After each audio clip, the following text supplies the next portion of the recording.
इस यतीम लड़की को कोई बिल्किस ईदी के झूले में छोड़ गया था। बिल्किस ईदी ने इसका नाम अपनी वालिदा के नाम पर राबिया रखा।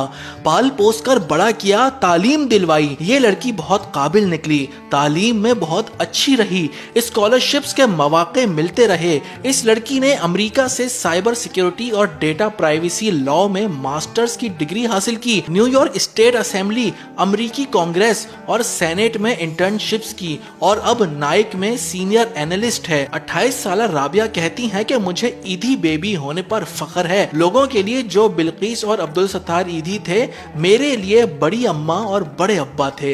बिल्किस ईदी के इंतकाल पर राबिया बानो ने इन्हें जबरदस्त खराज तहसीन पेश करते हुए अपनी तमाम तर कामयाबियों का क्रेडिट इन्हें दिया। राबिया बानो अमेरिका में district attorney office, US Congress, US senate में इंटर्नशिप भी कर चुकी हैं। अपनी कहानी सुनाते हुए उन्होंने कहा कि 28 साल पहले मुझे कोई कराची में वाक़ई ईदी होम में लावारिस बच्चों के झूले में छोड़ गया था। बिल्किस ईदी ने मुझे उठाया, मेरी परवरिश की, मुझे अपनी वालिदा का नाम दिया, मुझे शनाख्त दी और फिर मुझे घर दिया। ये सिर्फ एक लड़की की कहानी नहीं, बल्कि हजारों यतीम और लावारिस बच्चे जो अब जवान होकर बड़े बड़े ओहदों पर फाइज हैं, उन्हें अब्दुल सत्तार ईदी और बिल्किस ईदी ने उस वक्त सहारा दिया जब वो हिलने झुलने के भी मोहताज थे।